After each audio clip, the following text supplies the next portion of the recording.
కీర్తనల గ్రంథము 125 అధ్యాయము 1 నుండి 5 వచనాల వరకు దేవుని యొక్క వాక్యాన్ని మనమందరం కూడా భయభక్తులతో చదువుకుందాం. యెహోవా యందు నమ్మిక ఉంచువారు కదలక నిత్యము నిలుచు సియోను కొండవలె నుందురు. యెరూషలేము చుట్టూ పర్వతములు ఉన్నట్లు యెహోవా ఇది మొదలుకొని నిత్యము తన ప్రజల చుట్టూ ఉండును.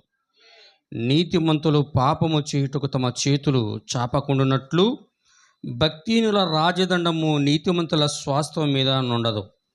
యెహోవా మంచివారికి మేలు చేయుము, యథార్థ హృదయులకు మేలు చేయుము. తమ వంకర త్రోవలకు తొలగిపోవు వారిని పాపము చేయువారితో కూడా యెహోవా కొనిపోవును. ఇజ్రాయేలు మీద సమాధానము ఉండునుగాక. ఆమేన్. హల్లెలూయా. ప్రార్థన చేసుకుందాం. మహోన్నతుడా, సర్వాధికారి, పరిశుద్ధుడా, మీకు స్తోత్రములు, వందనాలు నాయన. చదువుబడిన వాక్యమును దీవించుము, ఆశీర్వదించండి. సంఘములో తండ్రి ఆత్మ సంగములతో చెప్పుచున్న మాట చెవిగలవాడు వినుగాక అన్నారు. వినగల చెవులను, గ్రహించగల హృదయమును, అర్థము చేసుకోగల ప్రత్యక్షతను మాకు అనుగ్రహించండి. ఈ ఆరాధన అంతా కూడా మీరు ముందుండి మీరు మాతో మాట్లాడండి. మీరే మమ్మల్ని బలపరచండి. మీ యొక్క కృప కనికరము ఎల్లప్పుడూ మాతో కూడా ఉండమని సమస్త ఘనత మహిమ మీకే చెల్లిస్తూ యేసుక్రీస్తు పరిశుద్ధ నామంలో వేడుకొని ప్రార్థిస్తాను. ఆమేన్. కూర్చోండి, దయచేసి కూర్చోండి. Praise the Lord. హల్లెలూయా. మంచిది. దేవుని యొక్క పరిశుద్ధ నామానికి మహిమ కలుగును గాక. సంఘంగా కూడిన దేవుని యొక్క పరిశుద్ధులందరికీ కూడా ప్రభువైన యేసుక్రీస్తు నామములో శుభములు, వందనాలు తెలియజేస్తున్నాను. ప్రభువులందరూ దీవించును గాక. సరే, కొద్ది నిమిషాలు, ఒక 40 minutes మనం దేవుని యొక్క వర్తమానం విందాం. అందరూ కూడా దేవుని యొక్క వాక్యాన్ని జాగ్రత్తగా వినండి.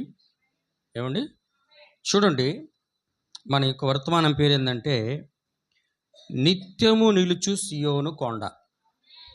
ఉంటుంది, నిత్యము నిలుచు సియోను కొండ. దేవునికి స్తోత్రం. కాబట్టి ఇది ఇక్కడ మీరు కానీ పైన చూస్తే దావీదు గారు రాస్తున్నటువంటి కీర్తన.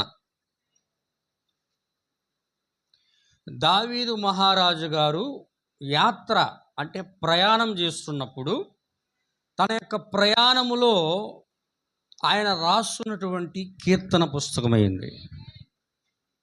ఇక్కడ ఏమంటున్నాడంటే, మనము 1-2 వచనాల గురించి మనం చూద్దాం. యెహోవా యందు నమ్మిక ఉంచువారు కదలక నిత్యము నిలుచు సియోను కొండవలె ఉందురు. ఎవరు నిత్యము నిలుచు సియోను కొండవలె ఉంటారు? యెహోవా యందు నమ్మిక ఉంచువారు. హల్లెలూయా. యెహోవా యందు నమ్మిక ఉంచువారు అని ఇక్కడ రాయబడి ఉంది. యెహోవా యందు నమ్మిక ఉంచువారు మాత్రమే సియోను కొండవలె ఉంటారు. అందుకని సంగమునకు వచ్చే ప్రతి వారు ఉండలేరు, లేకపోతే ఇష్టం వచ్చినప్పుడు వచ్చి ఇష్టం వచ్చినప్పుడు వెళ్ళిపోయే వాళ్ళు ఉండలేరు. హల్లెలూయా. ఎవరు నిత్యము నిలిచే సియోను కొండవలె ఉంటారు అంటే నమ్మిక ఉంచువారు. హల్లెలూయా. సియోను కొండ ఏంటనేది మనకు తెలియాల. ఆయన నమ్మిక ఉంచేవారిని సియోను కొండతో పోలుస్తున్నాడు. నమ్మకం ఉంచడము అంటే విశ్వాసం ఉంచడం. హల్లెలూయా. నమ్మకం ఉంచడం అంటే ఏంటండి? విశ్వాసం ఉంచడం. ఆ గడియలో దేవుడైతే ఏ వాక్యమునైతే పంపిస్తున్నాడో ఆ వాక్యమును నమ్మేవారే విశ్వాసం ఉంచేవారు. హల్లెలూయా. అందుకే నమ్మిక ఉంచువారు నిత్యము నిలుచు సియోను కొండవలే ఉందురు. నమ్మికుంచే వాళ్ళు దేంతో పోలుస్తున్నారు అంటే సియోను కొండతో పోలుస్తున్నాడు. హల్లెలూయా. సియోను కొండ ఎక్కడ ఉంది అంటే ఇజ్రాయెల్ దేశంలో ఉంది. హల్లెలూయా. ఎక్కడుంది సార్? ఇజ్రాయెల్ దేశంలో ఉంది. దాన్ని ఏమంటారు అంటే దావీదు పట్టణం అని కూడా అంటారు. దాన్ని అంటారు యెరూషలేము అని అంటారు. ఆమేన్, ఆమేన్. ఆ యెరూషలేమే ఏమైనదంటే దేవుని యొక్క పరలోకములో ఉన్న ఒక నమూనా అయి ఉన్నది. అది అవునా కదా? యెరూషలేము పట్టణం ఏమైనది? పరలోకములో ఉన్న ఒక నమూనానే అక్కడ దేవుడు యెరూషలేములో కట్టించాడు. దేవునికి స్తోత్రం. కాబట్టి ఇక్కడ ఏమంటున్నాడంటే ఆ ఇజ్రాయేల్ దేశమును ఆయన ప్రజలను భౌతికంగా కూర్చి మాట్లాడితే ఆత్మీయంగా ఈ దినమున ఆ సియోను కొండను దేనితో పోలుస్తూ ఉన్నాడు అంటే పరిశుద్ధాత్మ బాప్తిసము కలిగిన తన సంఘముతో ఆయన పోలుస్తూ ఉన్నాడు. అక్కడ భౌతికంగా ఉన్న ఇజ్రాయిల్ అయితే అన్ని జనులలో ఆత్మీయంగా ఉన్న ఆత్మ సంబంధమైన ఇజ్రాయేలు. ఆమేన్, హల్లెలూయా, దేవునికి స్తోత్రం. కాబట్టి ఇక్కడ ఏమంటా యెహోవా యందు నమ్మిక ఉంచువారు. యెహోవా యందు నమ్మిక ఉంచడం అంటే దేవుని యొక్క దూత, వర్తమానికుడు, ప్రవక్త, 7వ దూత, నక్షత్రము. ఆయన ఏమంటాడంటే నమ్మిక ఉంచడము అంటే ఆ కాలంలో శాస్త్రులు ఉన్నారు, సద్దుకైలు ఉన్నారు, పరిసయ్యులు ఉన్నారు, హేరోదీయులు, 4 రకాలైన వర్గమైన ప్రజలు ఉన్నారు. 4 రకాల వర్గాల వాళ్ళు. హల్లెలూయా. వాళ్ళు కాకుండా సన్హెద్ర సభలు ఉన్నాయి, ఇంకా అనేక సంఘాలు ఉన్నాయి. ఏమండి? ఇంకా అనేక సంఘాలు ఉన్నాయి. కానీ అనేక మంది ఇక్కడ బైబిల్ గ్రంథంలో యెషయా గ్రంథము 9వ అధ్యాయంలో రాబడి ఉంది. యెషయా గ్రంథము 9వ అధ్యాయంలో ఏమని రాబడిందంటే ఏలైనగా మనకి శిశువు పుట్టెను, మనకు శిశువు అనుగ్రహించబడెను, ఆయన భుజముల మీద రాజ్యభారం ఉండును. హల్లెలూయా అని చెప్పబడిన వాక్యము శాస్త్రులకు తెలుసు, సద్దుకైలకు తెలుసు, హేరోదులకు తెలుసు. ఏమంటే అందరికీ తెలుసు, సన్హెద్ర సభలకు కూడా తెలుసు. కానీ అక్కడ వచ్చిన సమస్య ఏమిటి అంటున్నాడంటే ఆయన బైబిల్లో ధర్మశాస్త్రంలో రాయబడిన లేఖనములన్నీ పేపర్లో చదువుకోవడం వాళ్ళకి తెలుసు. హల్లెలూయా. కానీ ఆ రాయబడిన వాక్యము యెషయా గ్రంథము 9వ అధ్యాయ ప్రకారము ఆ వాక్యము శరీరమై వచ్చినప్పుడు దాని మీద విశ్వాసం ఉంచడం వాళ్ళకి తెలియలేదు.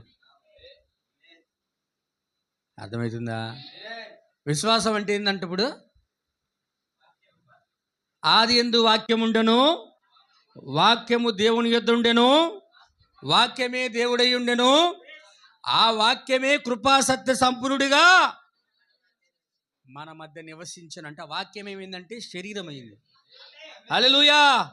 ఆ 9వ అధ్యాయం యెషయా గ్రంథంలో ఉన్న ఆయన చదువు ఒకసారి. యెషయా గ్రంథం 9వ అధ్యాయం సార్ చదివితే మీకు చదవండి బ్రదర్.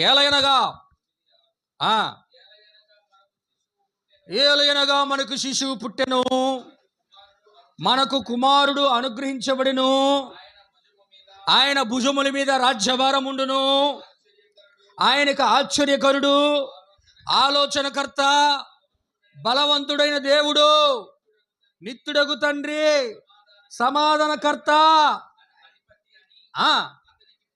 అని అతనికి పేరు పెట్టబడను. Praise Lord, praise Lord. Amen, amen. ఇక్కడ యెషయా గ్రంథం 9వ అధ్యాయంలో చెప్పబడిన మాటలు అక్కడ శరీరములు కనపడుతున్నప్పుడు ఎవరు కూడా దాని యందు విశ్వాసం ఉంచలేదు. అందుకని ఇక్కడ ఏమన్నా యెహోవా యందు నమ్మిక ఉంచువారు, విశ్వాసం ఉంచువారు నిత్యము కదలక సియోను కొండవలె ఉందురు. హల్లెలూయా. పేపర్లో ఉన్నదాన్ని ఇప్పుడు వచ్చిన సమస్య ఉంటాడంటే అందరు ప్రజలు జరిగిపోయిన దాన్ని నమ్ముతారు. యేసు ప్రభు వచ్చాడు, మన పాపాల కోసం ఆయన చనిపోయాడు, ఆయన రక్తం గార్చాడు, శిలువ మీద మన కోసం దెబ్బలు తిన్నాడు, మన కోసం రక్తం గార్చాడు, మన కోసం శరీరం గాయపరచబడింది, ఆయన చనిపోయాడు, పునరుద్ధరణుడయ్యాడు, తిరిగి లేచాడు, ఆయన వెళ్ళిపోయాడు, మళ్ళా వస్తాడు అంటే జరిగిపోయిన దాన్ని నమ్ముతారు. Praise the lord. వింటున్నారా? జరిగిపోయిందని నమ్ముతారు. ఆయన రాబోతున్నాడు, 1000 ఏళ్ల పరిపాలన జరగబోతుంది అని అంటే దాన్ని కూడా నమ్ముతారు. హల్లెలూయా, ఆమేన్. కానీ ఇప్పుడు ఆయన ఒక కార్యమును, ఒక సూచనను చేయుచున్నాడు అంటే దాన్ని నమ్మరు. హల్లెలూయా. ఆయన ఇప్పుడు వచ్చి ఆయన మేఘారుడై వచ్చి తన సంఘటన సమస్తం కూడా జరిగిస్తున్నాడు అంటే దాన్ని నమ్మరు. ప్రస్తుతం జరుగుతున్న దానిని నమ్మడమే విశ్వాసం ఉంచడం. విశ్వాసం ఉంచడమే ఏమై ఉన్నది? హల్లెలూయా, ప్రత్యక్షత. హల్లెలూయా. వాళ్ళ పుస్తకాల్లో వాళ్ళ ధర్మశాస్త్రంలో రాయించాడు దేవుడు. అదే యెషయా ప్రవక్త ద్వారా ఏమని రాయించాడు? ఏమన్నాడు? కన్యక గర్భవతి అయి కుమారుని కనును, ఆయనకు ఇమ్మానుయేలును పేరు పెట్టుదురు అని యెషయా గ్రంథం 7వ అధ్యాయంలో రాయబడి ఉంది. హల్లెలూయా. ఇందాక మనం చూసిన 9వ అధ్యాయం, యెషయా గ్రంథం 9వ అధ్యాయంలో రాయబడి ఉంది. ఇవన్నీ కూడా రాయబడి ఉన్నను ఆ చెప్పబడిన మాటలు శరీరధారిగా భూమి మీదకి వచ్చి వారు ముందు సంచరిస్తున్నప్పుడు దాని మీద నమ్మకం ఉంచుకోవడమే, విశ్వాసం ఉంచకపోవడమే అవిశ్వాసం. హల్లెలూయా. అందుకే ప్రభువైన యేసుక్రీస్తు వారు 2000 సంవత్సరాలకు ముందు వచ్చినప్పుడు ఏమన్నాడు? ఎవరు కదల్చబడడు అన్నాడు ఆయన. హల్లెలూయా. అందరూ ఆమేన్ చెప్పండి. ఎవరు కదల్చబడినాడో కొత్త నిబంధన సంఘంతో కూడా చెప్పాడు ఆయన. ఎవరు కదల్చబడరు అన్నాడో ఇక్కడ పాత నిబంధనలు ఏమన్నాడు? యెహోవా యందు నమ్మిక ఉంచువారు నిత్యము నిలుచు సియోను కొండవలే ఉందురని 125 కీర్తనలు అన్నాడు. కానీ క్రొత్త నిబంధనలో 16వ అధ్యాయం మత్తయి సువార్తలో ఒక మాట అన్నాడు ఆయన. ఏమన్నాడంటే, నా గురించి మనుషులు ఏమనుకొనుచున్నారు. హల్లెలూయా. ఏమండి? నా గురించి ఈ ప్రజలు ఏమనుకొనుచున్నారు? చదవండి 13వ వచనం, 16, 13 త్వరగా.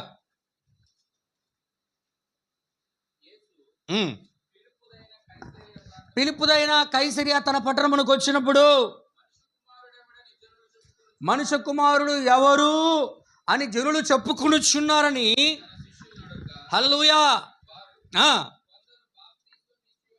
ఏమనుకుంటున్నారంటే జనాలు? ఆయనకి తెలుసుకోవాలని ఒక ఆలోచన ఉన్నది. తన గురించి ప్రజలేమనుకుంటున్నారని తెలుసుకోవడం కన్నా ముక్కు తన శిష్యులేమనుకుంటున్నారు అని తెలుసుకునే ఒక ఆశ ఆయనకున్నది. ఆయనకు తెలుసు, కానీ వారి నోటి ద్వారా ఆయన తెలుసుకోవాలనుకుంటున్నాడు. ఆమేన్, ఆమేన్. అందుకే మనుషులు ఏమనుకొనుచున్నారని కైసరియా పట్టణంలో అడిగినప్పుడు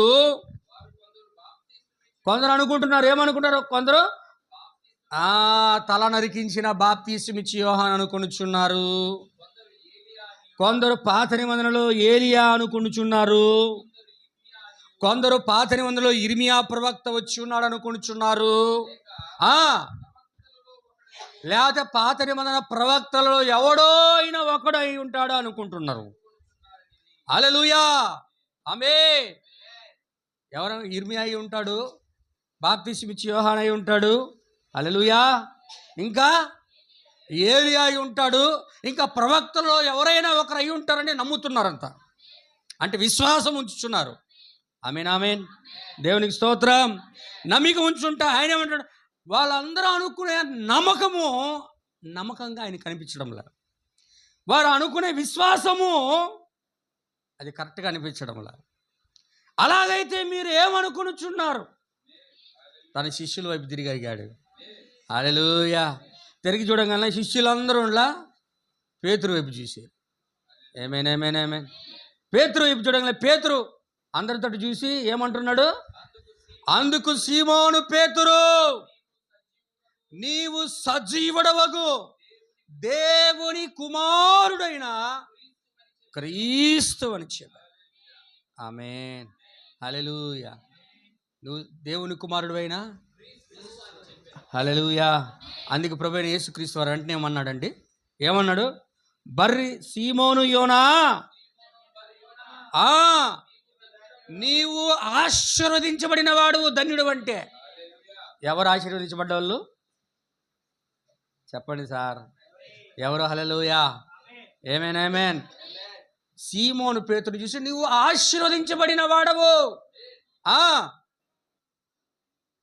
పరలోకమందున్న నా తండ్రి పరిశుద్ధాత్మగా ఉన్న ఆయన దీనిని నీకు బయలుపరిచినే గాని రక్త మాంసములు దీన్ని నీకు బయలుపరచలేదు. బయలుపరచబడడం అంటే తెలియజేయబడడం. అంటే ఏది తెలియజేస్తున్నాడు ఆయన? ఏమండి, ఏమి తెలియజేస్తున్నాడు దేవుని యొక్క పరిశుద్ధాత్మ పేతురు గారికి? హల్లెలూయా. అంటే రక్త మాంసముల శరీరములో ఉన్న ఆయన లోకమంతా ఒకటి అనుకుంటే, దేవుని యొక్క పరిశుద్ధాత్మ మాత్రం పేతురుతో ఉండి ఈయన దేవుని కుమారుడైన సజీవుడైన క్రీస్తు అయి ఉన్నాడు. ప్రభు అయిన యేసుక్రీస్తు క్రీస్తు అయి ఉన్నాడని ఒక బయలుపాటు, ఒక ప్రత్యక్షత, ఒక విశ్వాసమును ఆయనకు అనుగ్రహించాడు. ఆమేన్. ఎప్పుడైతే విశ్వాసం అనుగ్రహించాడో అప్పుడు ఆయన, ఈ బండ మీద నా సంఘమును కట్టుదురు. ఏ బండ మీద కడతాడు? బండ ఎక్కడ ఉంది? అక్కడ. వింటున్నారా? హల్లెలూయా. అందుకు అర్థమవుతుందా? ఆయన ఎక్కడ కట్టాడు సంఘాన్ని? ప్రత్యక్షత, బయలుపాటు అనబడే బండ మీద కట్టాడు.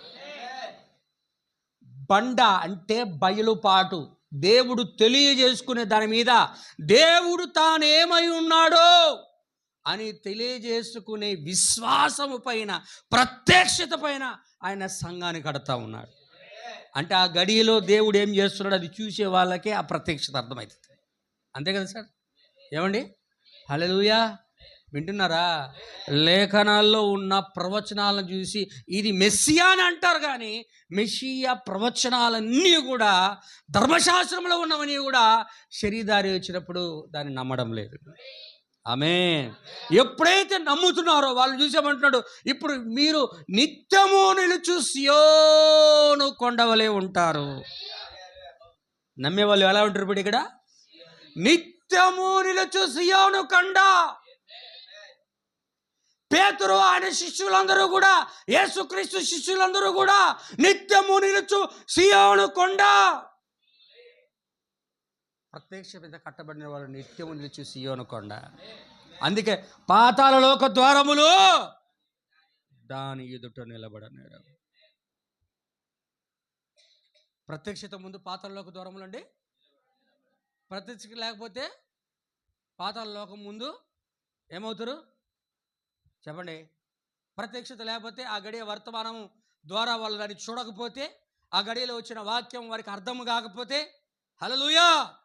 ఇక్కడ అంటున్నాడు, ప్రత్యక్షతర బండ పైన ఆయన సంఘమును కట్టినప్పుడు పాతాళ లోకం యొక్క ద్వారములు ఆ సంఘం ముందు నిలబడనేరవు. అందుకే సంఘము అనబడేది ప్రత్యక్షత కలిగిన విశ్వాసి, ప్రత్యక్షత కలిగిన దేవుని యొక్క సంఘము ఏమై ఉన్నదంటే బండ మీద కట్టబడినటువంటి సంఘమై ఉన్నది. అది కదల్చబడని సంఘమై ఉన్నది.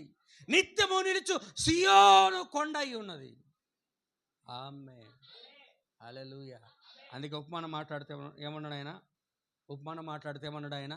7వ అధ్యాయం మత్తయి సువార్తలో ఏమన్నాడండి? బండ మీద కట్టబడిన వాడు. చదవండి అయ్యా, చదువు. చాలా రోజులు ఉంది అనుకుంటా లేఖనం చూసి.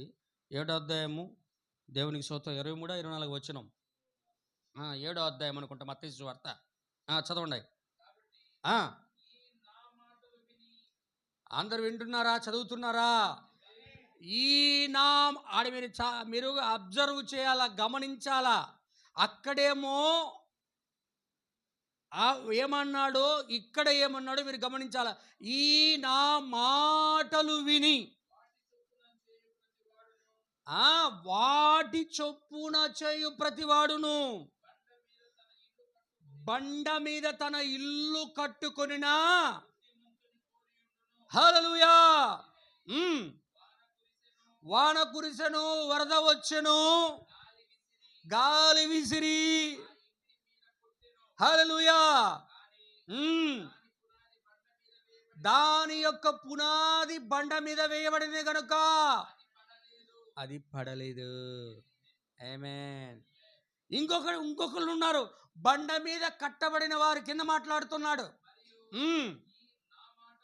నా మాటలు విని వాటి చొప్పున చెయ్యని ప్రతి వాడు ఇసుక మీద తన ఇల్లు కట్టుకున్న బుద్ధిహీనులను పోలి ఉండదు. హల్లెలూయా. వాన కురిసెను, వరదలు వచ్చెను, గాలి విసురును, హల్లెలూయా, అది కూలబడిపోయింది.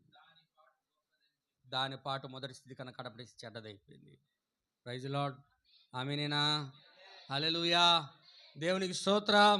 అక్కడేమంటున్నాడండి? అక్కడేమంటున్నాడు? బండ మీద కట్టబడిన ఇల్లు ఎలా ఉంటుందంటే నా మాటలు విని. హల్లెలూయా. మీరు 16వ అధ్యాయంలో చూస్తే, మత్తయి సువార్త 16వ అధ్యాయంలో చూస్తే, నన్ను ఏమనుకుంటున్నారు అన్నప్పుడు అక్కడేమన్నాడంటే, పరలోకమందున నా తండ్రి ఆత్మ దీన్ని నీకు బయలుపరిచింది కానీ రక్త మాంసములు దీన్ని నీకు బయలుపరచలేదు అన్నాడు. అంటే అక్కడ బయలుపాటు గురించి మాట్లాడుతున్నాడు. ఇక్కడ మత్తయి సువార్త 7వ అధ్యాయం గురించి వచ్చేసరికి నా మాటలు విని నా మాటల ప్రకారము తన ఇల్లు బండ మీద, ప్రత్యక్షత మీద, విశ్వాసం మీద కట్టుకున్నవాడు. హల్లెలూయా. ఎలా ఉంటాడంట? చెప్పండి, ఎలా ఉంటాడు? బుద్ధిమంతుని పోలి ఉంటాడు. హల్లెలూయా. అందరూ వింటున్నారా? అందరూ ఇక్కడే ఉన్నారా? దేవునికి స్తోత్రం. బండ మీద కట్టిన బుద్ధిమంతుని పోలి ఉంటాడు. వాక్యం విని వాక్య ప్రకారం ఉన్నవాడు. బండ మీద, ప్రత్యక్షత మీద కట్టబడిన, విశ్వాసం మీద కట్టబడిన, దేవుడు బయలుపరిచిన ఆ యొక్క బయలుపాటు మీద, ప్రత్యక్షత మీద, విశ్వాసం మీద ఉన్నవాడు ఏంటి? బుద్ధిమంతుని పోలి ఉంటాడు. హల్లెలూయా. అట్లాగా ఆ గడియలో పంపించిన వాక్యం మీద కట్టబడి నడిపించబడుతున్నప్పుడు బుద్ధిమంతుని పోలి ఉంటాడు కనుక అతడికి వాన వచ్చినా, వరద వచ్చినా, ఎంత గాలి వీచినా అతడు ఏమైపోడు అంటే అతడు కూలిపోడు, అతడు పడిపోడు. దానికి ఎగ్జాంపుల్గా మాట్లాడుతూ నోవాహు కాలంలో నోవాహు ప్రవక్త ఆగడియ వాక్యముగా ఉన్న విశ్వాసం అనే ప్రత్యక్షత వాక్యాన్ని దేవుడు ఇచ్చాడు ఆ కాలంలో ఉన్న, యుగములో ఉన్న ప్రజలందరికీ. హల్లెలూయా. ఆమేన్. అక్కడ నోవాహు కుటుంబం రక్షించబడ్డానికి కొండపైన వాళ్ళు ఏం కడుతున్నారు? ఓడను కడుతున్నారు. ఆమేన్. హల్లెలూయా. అక్కడ ఓడలు కడుతూ ఉంటే కింద కూడా కొంతమంది ఓడలు కట్టుకుంటున్నారు. వింటున్నారా? కానీ ఆయన మాటల ప్రకారం ఆ కొండ మీద కట్టుకున్నటువంటి ఓడ, వాన వచ్చింది, వరద వచ్చింది, ఎంతో శ్రమ కలిగింది. కానీ ఆ శ్రమలో కూడా, ఆ యొక్క తుఫాన్లో కూడా, ఆ యొక్క వర్షంలో కూడా నోవాహు ఓడ నీళ్లపైన తేలగలిగింది. వారు రక్షించబడ్డారు. ఆమేన్. కానీ ఆ యొక్క క్రింద ఆ యొక్క పర్వతం యొక్క కొండ కింద ఉన్నటువంటి అనేక ఓడలు కట్టుకున్న వారు ఏమైపోయారంటే ఆ గాలికి, తుఫానికి, ఆ యొక్క వేగానికి ఆ ఓడలని కూడా బద్దలైపోయారు. వారందరూ కూడా నశించిపోయారు. హల్లెలూయా. ఆమేన్, ఆమేన్. దేవుని యొక్క నామానికి మహిమ కలుగును గాక. అందుకే ఆయన ఓడ కట్టమన్నట్లుగానే ఓడ కట్టాల. ఆయన మాటల ప్రకారమే ఒక ఇంటిని కట్టుకోవాల. ఆమేన్. ఆయన చెప్పిన మాట ప్రకారం, విశ్వాసం ప్రకారం, ప్రత్యక్షత ప్రకారం నువ్వు కట్టుకున్నట్లయితే నువ్వు బుద్ధిమంతుని పోలి ఉంటావు. నువ్వు అట్లా కానీ కట్టుకోకపోతే కింద చెప్పినట్లుగా నీవు వాన వచ్చింది, వర్షం వచ్చింది, కానీ నువ్వు ఆయన మాటల ప్రకారం చేయనట్లయితే నువ్వు బండ మీద తన ఇల్లు కట్టుకొని బుద్ధిహీనుని బట్టి పోలి ఉంటావు. నేను చెప్పేది అర్థమవుతుందా? ఇక్కడున్న ప్రతి ఒక్కరికి, నాతో సహా ప్రతి ఒక్కరికి వర్తిస్తాయి మాటలు. చెప్పే నాకు, వింటున్న మీకు, అందరికీ ప్రతి ఒక్కరికి వర్తిస్తాయి మాటలు. అందుకే దేవుని యొక్క వాక్యం 2 ఇంచులకు అడ్డమై ఉన్నది. హల్లెలూయా. మీరు మీ వైపు వెళ్ళడగా ముందు, మీకన్నా ముందు నా దగ్గర నుంచి స్టార్ట్ అవుతుంది. అందుకే దేవుని యొక్క తీర్పు ఎక్కడి నుంచి ప్రారంభమవుతుంది? దేవుని యొక్క ఇంటి నుండే ప్రారంభమవుతుంది. వింటున్నారా? హల్లెలూయా.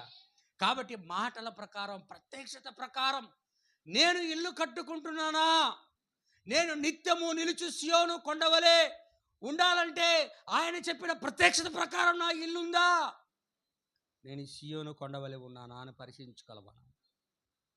హల్లెలూయా. నిత్యము నిలిచి సియోను కొండవలు ఉండాలంటే మొదటి రాకడలో వాన వచ్చింది, వర్షం వచ్చింది అన్నాడు కదా. ఏమండి, అదే దాని గురించి మాట్లాడుతూ ఏమంటారంటే, ఇక్కడ శిష్యులందరూ కూడా ప్రభు అయిన యేసుక్రీస్తు వారి మాటలు తీసుకొని వాన రాబోతూ ఉంది, వర్షం రాబోతూ ఉంది, ఆ యొక్క శ్రమ రాబోతూ ఉంది ఇజ్రాయెల్ దేశాన్ని కొట్టడానికి. కానీ ఆయన మాటల ప్రకారం ఆ శిష్యులందరూ కూడా ప్రాథమిక సంఘము, అపోస్తుల సంఘము ఆయన మాట ప్రకారం ఆ బండ మీద, ఆ ప్రత్యక్షత మీద, ఆ యొక్క విశ్వాసం మీద తమ ఇల్లు కట్టుకున్నారు కనుక, తమ యొక్క జీవితాలు కట్టుకున్నారు కనుక వానొచ్చింది, వరదొచ్చింది, శ్రమ వచ్చింది, వెంటనే అది వచ్చే ముందే వారందరూ ప్రత్యక్షతతో ఆ ఇజ్రాయేల్ దేశాన్ని విడిచిపెట్టి బయటికి పారిపోయారు. ఆమేన్, హల్లెలూయా. కానీ అక్కడ శాస్త్రులు ఉన్నారు, సద్దుకైలు ఉన్నారు, హేరోదీయులు ఉన్నారు, పరిసయ్యులు ఉన్నారు, అనేక మంది ఇజ్రాయేలు ప్రజలు ఉన్నారు. ఆయన మాటల ప్రకారం వాళ్ళు తమ ఇల్లు ఆయన యొక్క విశ్వాసం మీద కట్టుకోలేదు, ఆ బండ మీద కట్టుకోలేదు, బయలుపాటు మీద లేరు. వారందరూ ఆ యొక్క వాక్యం మీద తమ యొక్క జీవితాలను కట్టుకోలేదు, తమ యొక్క ఇల్లులను కట్టుకోలేదు. అందుకే వారి మీదకి వాన వచ్చింది, వర్షం వచ్చింది. వారి యొక్క ఇల్లు ఇసుక మీద కట్టబడినటువంటి సాంప్రదాయాల మీద, ఆచారాల మీద, లోక కార్యాల మీద, లోక సంబంధమైన వాటి మీదే వాళ్ళు ధ్యానం ఉంచారు కనుక ఆ ఇల్లు వెంటనే కూలిపోయింది. కాబట్టి ఆ యొక్క ఇజ్రాయెల్ దేశంలోనికి టైటస్ వచ్చి ఆ దేశాన్ని నాశనం చేశాడు. హల్లెలూయా. అందుకే మన యొక్క జీవితము, జీవన శైలి, జీవన యొక్క విధానము ఎలా ఉండాలంటుందంటే, మనము యెహోవా యందు విశ్వాసం ఉంచువారు, యెహోవా యందు నమ్మిక ఉంచువారు, విశ్వాసం ఉంచువారు, బయలుపాటు ఉన్నవారు, హల్లెలూయా, నిత్యము నిలుచు సియోను కొండవలే ఉంటారు. ఆ సియోను కొండ మీదే, ఆ సియోను కొండ మీదే ఆయనకి ఇచ్చిన పిల్లలు అందరూ కూడా రేపు వేళ్ళ పరిపాలన చేస్తారు. అర్థమవుతుందా? హల్లెలూయా. ఆ కొండ మీదే రేపు ఉండి వేళ పరిపాలన చేయబోతున్నాడు ఆయన. ఆయన సింహాసనం వేసుకొని కూర్చోబోతున్నాడు ఆయన. అది యెరూషలేములో ఉంది ఇప్పటికీ. ఆమేన్, ఆమేన్. దేవునికి స్తోత్రం. దేవుని యొక్క నామానికి మహిమ కలుగును గాక. కానీ ఆయన అంటున్నాడు చూడు, ఆయన ప్రత్యక్షత, బయలుపాటు, విశ్వాసం ద్వారా మనము కట్టబడినట్లయితే మనం ఎన్నడకు కూడా కదల్చబడం. సియోను కొండ ఎలా కదల్చబడలేదో, కదల్చబడడం లేదో, అలాగే ప్రత్యక్షత కలిగిన వాళ్ళ సంఘం కూడా, ప్రతి ఒక్క విశ్వాసి కూడా ఏమండి, ప్రత్యక్షత కలిగిన విశ్వాసి ఎన్నడకు కూడా కదల్చబడడు. సాతాను ద్వారా ఎన్ని శోధనలు వచ్చినా, కష్టాలు వచ్చినా, బాధలు వచ్చినా, శ్రమలు వచ్చినా, హల్లెలూయా, ఎన్నిసార్లు వచ్చినను వాడు కదల్చబడనే కదల్చబడదు. ఇజ్రాయెల్ దేశం ఉంది, అది అనేక 6000 సంవత్సరాలుగా ఆ ఇజ్రాయెల్ దేశమును, ఆ యెరూషలేము పట్టణమును స్వాధీనపరుచుకోవాలని ఎన్నో రాజ్యాలు, ఎన్నో దేశాలు దాని మీదకి వస్తున్నాను, అది పడిపోతున్నను దేవుడు మరలా కట్టిస్తూనే ఉన్నాడు. అవునా కదా? ఇప్పటికీ దాన్ని కట్టిస్తూనే ఉన్నాడు. హల్లెలూయా. అలాగే దేవుని యొక్క విశ్వాసి పడిపోతున్నా కూడా ఆయన నిత్య ఏర్పాట్లో ఉన్న విశ్వాసిని ఆయన నిరంతరం కడుతూనే ఉంటాడు. ఆయన నిలబెడతానే ఉంటాడు ఆయన. హల్లెలూయా. అందుకు అర్థమైందా? అందుకే యెహోవా యందు విశ్వాసం ఉంచేవాడు నిత్యము కదలక నిలుచు సియోను కొండవలే ఉంటాడు, వాడెన్నటికి కదల్చబడడు అన్నాడు. ఎవరన్నారు? దావీదు గారు అన్నారు. ఇదే మాట ప్రభువైన యేసుక్రీస్తు వారు కూడా అన్నాడు. హల్లెలూయా. అందరు వింటున్నారా? కానీ అదే పరిశుద్ధ ఆత్మ క్రీస్తు ఆత్మ పౌలు గారిలో ఉన్నప్పుడు ఏమండి, అదే ఆత్మ పౌలు గారిలో ఉండి సంఘములో దయ్యాలు ప్రవేశించడం ఆయన చూశాడు. సంఘం కదల్చబడ్డన్నాడు. అవునా కదా? 16లో, మత్తయి 16లో కానీ అదే పౌలు గారు తెస్సలోనికైకి రాసిన పత్రికలో ఏది దేవుడు అనబడును, ఏది పూజించబడును, దాని అంతటికి పైగా తానే హెచ్చించుకొనుచు వాడు వచ్చి తానే దేవుని యొక్క కాలంలో కూర్చున్నాడు. అది భౌతికంగా ఇజ్రాయెల్ దేశంలో జరగాలి, ఆత్మీయంగా సంఘంలో జరగాలి. హల్లెలూయా. అందరూ చూడండి, గమనించి 2 తెస్సలోనికైకి 2వ అధ్యాయం, 2 తెస్సలోనికైకి రాసిన పత్రిక 2వ అధ్యాయం 3-4 వచనాలు చదవండి అయ్యా. దేవునికి స్తోత్రం. ఏం జరగాలంటే సంఘంలో మొదట భ్రష్టత్వము సంభవించి పాప పురుషుడు బయలుపడితే గాని ఆ దినము రాదు. ఏది దేవుడనబడునో, ఏది పూజించబడునో దానంతటిని ఎదిరించుచు తానంతటికి పైగా వాడు తనంతట తానే హెచ్చించుకొనుచు తాను దేవుడునని హల్లెలూయా దేవుని ఆలయంలో కూర్చుండును. ఏ విధముగానైనను ఎవడును మిమ్మల్ని ఎవడును ఏమంటున్నాడు అక్కడ, ఎవడును మిమ్మల్ని మోసపరిచి నీకుండా జాగ్రత్తగా చూచుకొనుడి. ఏది దేవుడనబడుతున్నది అంటే దేవుని వాక్యం, ఏది పూజించబడుతుందంటే దేవుని వాక్యం. ఆమేన్. ఏది దేవుడనబడునో, ఏది పూజించబడునో ఆ వాక్యమైన దానికి పైగా తాను హెచ్చించుకొనుచు వాడు వచ్చి దేవుని ఆలయంలో కూర్చుంటాడు మొదట. ఆమేన్. హల్లెలూయా. ఆడెప్పుడు కూర్చుంటాడా? మొదట భ్రష్టత్వము సంభవించి. ఏం చేస్తున్నావు నువ్వు? మొదట భ్రష్టత్వము సంభవించి పాప పురుషుడు బయలుపడితే గాని ఇజ్రాయిల్లో జరగబోయే సంఘటన గురించి మాట్లాడుతున్నాడు. దేవుని ఆలయంలో కూర్చుంటాడు. హల్లెలూయా. మొదట భ్రష్టత్వం సంభవించాల సంఘానికి. అక్కడేమో సంఘం కదల్చబడదు అన్నాడు ప్రభువైన యేసుక్రీస్తు వారు. ఇక్కడికి వచ్చేసరికి ఏమంటాడు పౌలు గారు చూసి, భ్రష్టత్వం సంభవిస్తుంది సంఘానికి అన్నాడు. ఏంది భ్రష్టత్వం? కదల్చబడని సంఘము, నిత్యము నిలిచవలసిన సియోను కొండవలే విశ్వాసం ఉంచవలసిన సంఘము ఏమవుతున్నది? ఇక్కడ భ్రష్టత్వం. హల్లెలూయా. ఆమేన్, ఆమేన్. ఏంది ఆ భ్రష్టత్వం? ఏమండి, ఏమిటి ఆ భ్రష్టత్వం? మనం పెట్టిన సంఘంలో పాస్టర్లు కొట్టుకుంటున్నారు.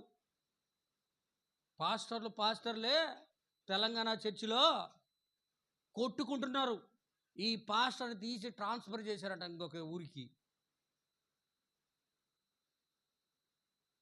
ఇంకొక పాస్టర్కి నచ్చలే, నేనే ఇక్కడ ఉండాలని, ఇంకొక ఆయన నేను ఇక్కడ ఉండాలని. సంఘంలోకి భ్రష్టత్వం వచ్చేసింది, దయ్యాలు ప్రవేశించాయి. పాస్టర్లు విశ్వాసుల మధ్యలో కొట్టుకుంటున్నారు.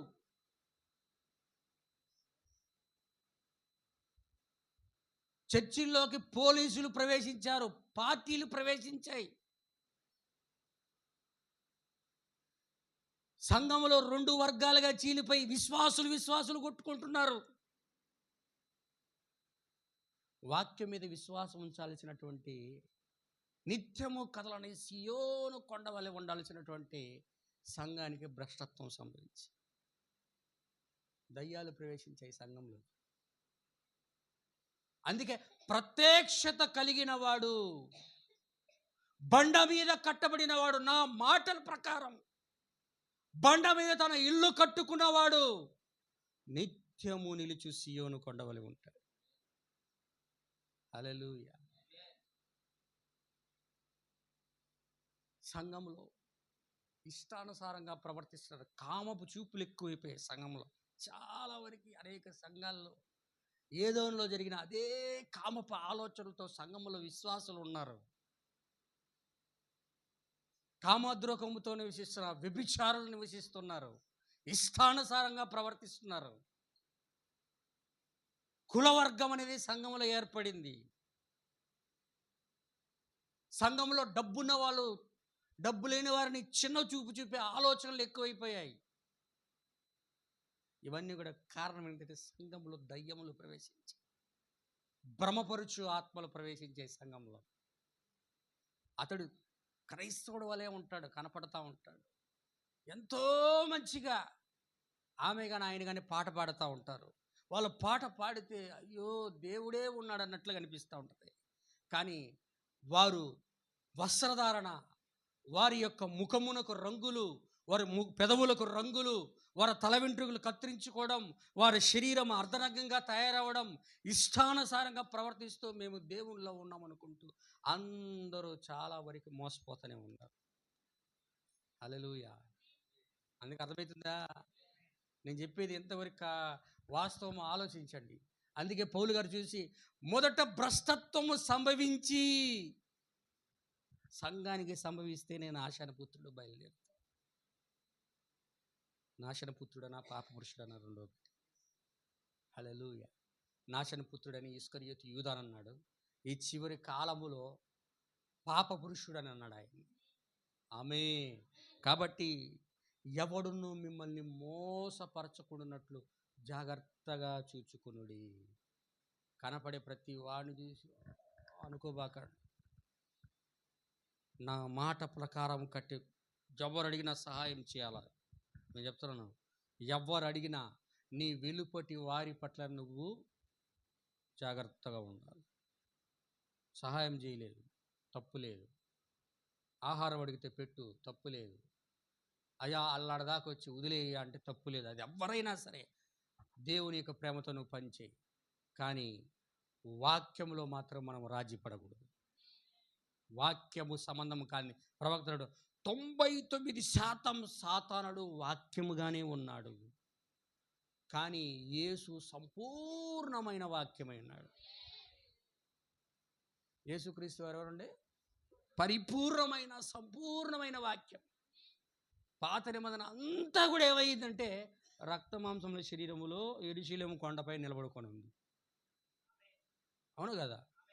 పక్కన వీడు కూడా వచ్చాడు యేసు దగ్గరికి. వచ్చి దావీదు గ్రంథంలోను కీర్తనల గ్రంథంలోను అక్కడ ఆ విధంగా రాయబడి ఉన్నదే, ఇక్కడ ఈ విధంగా రాయబడి ఉన్నదే, అక్కడ ఇంకొక చోట ఆ విధంగా రాయబడి ఉందే అని వాడు కూడా బోధ చేస్తున్నాడు. ప్రభువైన యేసుక్రీస్తు వాడు కూడా మాట్లాడగలడు వాక్యం, వాడు కూడా పాటలు పాడగలడు. కానీ వాడు కలుపుతాడు వాక్యాన్ని. ఏదోనులో శ్రీమతి ఆదాము దగ్గర వాక్యమును కలిపినట్లుగా వాడు కలుపుతాడు. కానీ యేసు ప్రభు వారు సంపూర్ణమైన వాక్యాన్ని ఇస్తారు. ఆమేన్. హల్లెలూయా. ఈరోజు క్రైస్తవం అంతా ఎలా కనపడుతున్నది అంటే క్రైస్తవులు అందరూ ఒకే విధంగా ఉన్నట్టుగానే కనపడతారు. మేము కూడా క్రైస్తవులే, మేము కూడా క్రైస్తవులే, మేము కూడా క్రైస్తవులే, మేము కూడా క్రైస్తవులే అంటూ ఉంటారు. నో సార్, క్రీస్తు ఆత్మ కలిగిన వాడు క్రైస్తవు. క్రీస్తు ఆత్మ కలిగిన వాడు ఎన్నడూ కూడా వాక్యమును కాకుండా దేనికి లోబడడు. వాక్యాన్ని ఎన్నడూ కూడా విభేదించడు. వాక్యాన్ని ఎన్నడూ కూడా త్రోసివేయడు. హల్లెలూయా. దాన్ని బట్టి భ్రమపరుచు ఆత్మ ఏదో దేవుని ఆత్మ ఏదో మనం తెలుసుకోవాలి. కాబట్టి అందుకే యెహోవా యందు నమ్మిక ఉంచువారు నిత్యము నిలుచు సియోను కొండ, ప్రత్యక్షత కలిగిన వారు మాత్రమే సియోను కొండ వలె ఉంటారు. యెరూషలేము చుట్టూ, 2వ వచనంలో యెరూషలేము చుట్టూ పర్వతములు ఉన్నట్లుగా. యెరూషలేము చుట్టూ ఏమున్నాయండి? యెరూషలేము సిటీ చుట్టూ దేవుని యొక్క రాజధాని, ఇజ్రాయెల్ యొక్క రాజధాని యెరూషలేము చుట్టూ ఏమున్నాయంట? పర్వతములు ఉన్నట్లుగా. హల్లెలూయా. చుట్టూ పర్వతములు ఉన్నట్లుగా యెహోవా ఎల్లప్పుడూ ఇది మొదలు కానీ నిత్యము తన ప్రజల చుట్టూ ఆయన పరిశుద్ధాత్మగా ఆవరించి ఉంటాడు. ప్రత్యక్షత కలిగిన ప్రజల చుట్టూ ఎలా ఉంటాడు ఆయన? ఎప్పుడు ఆయన కృప ఆవరించి ఉంటుంది. ఎప్పుడు ఆయన పరిశుద్ధాత్మ ఆవరించాడు. ఎప్పుడైనా షకీనామకేమో మనకు తోడుగా ఉంటాడు. ఎప్పుడైనా బలిష్ఠుని దూతగా మనకు ఎప్పుడు తోడుగానే ఉంటాడు ప్రత్యక్షత కలిగిన వాళ్ళకి. హల్లెలూయా. కానీ మనం ఏం చేయాలంటే, ప్రభువా నాలో ఏదైనా వాక్యము కానిది ఉన్నట్లయితే దాన్ని తీసివేయి ప్రభువా అని మనం ప్రార్థన చేయాలి. నువ్వు 99% వాక్యముగా ఉండి 1% వాక్యంగా లేకపోతే నువ్వు దేవుని నుండి తప్పిపోతావు. హల్లెలూయా. ప్రభువా నేను నిన్ను వలె ఉండడానికి నాకు సహాయం చేయి ప్రభువా. నేను ఏదైనా బలహీనంగా ఉంటే నాకు సహాయం చేయి ప్రభువా. నన్ను వాక్యములో నిలబెట్టు ప్రభువా. నన్ను వాక్యంలో స్థిరపరచు ప్రభువా అని నువ్వు ప్రార్థించు. హల్లెలూయా. ఒకవేళ నువ్వు పోరాడుతూ నీకు పోరాటం నీ శక్తి చాలకపోతే సంఘమునికి చెప్పాలా, సంఘ కాపరికి చెప్పాలా, సంఘమంతా కలిసి ప్రార్థన చేయాలా, ఉపవాసం ఉండాలా. హల్లెలూయా. ఆమేన్. అందరికి అర్థమవుతున్నదా? కాబట్టి యెరూషలేము చుట్టూ పర్వతములు ఉన్నట్లుగా దేవుడు ఈ యెరూషలేమైనటువంటి మన చుట్టూ, మనం కూడా యెరూషలేమనా? యెరూషలేము కుమార్తెలారా అన్నాడు, సియోను కుమార్తెలారా అన్నాడు. హల్లెలూయా. ఈ యెరూషలేము చుట్టూ యెహోవా యొక్క కృప ఆయన సన్నిధి ఆవరించు. ఆమేన్, ఆమేన్. కాబట్టి నా ప్రియమైన సహోదరి సహోదరులారా, ఎవరైతే దేవుడిచ్చే వాక్యం యొక్క ప్రత్యక్షత యందు విశ్వాసం ఉంచి వాక్యములో దేవుడు స్థిరపరుస్తూ ఉంటాడో వాడు, విశ్వాసం ఉంచువాడు నిత్యము నిలుచు సియోను కొండవలే శాశ్వత కాలం ఉంటాడు. అతడు దేవుని యొక్క రాజ్యంలో ఉంటాడు. చెప్పడిన వరకు మనం ప్రభు దీవించి ఆశీర్వదించును గాక. God bless you. షాలోమ్. ప్రార్థన చేసుకుందాం.